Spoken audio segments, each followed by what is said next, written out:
To other news now, the St. Elizabeth police are investigating the circumstances surrounding the shooting of a Beryllium guard in Santa Cruz today.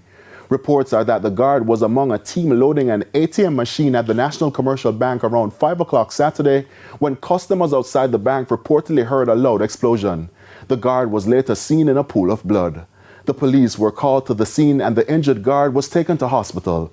The incident is said to have impacted business in the town as there is only one remaining ATM machine in the area. The details of the incident are not clear, but sources say the guard may have accidentally shot himself. And we will have more on this story in subsequent newscasts.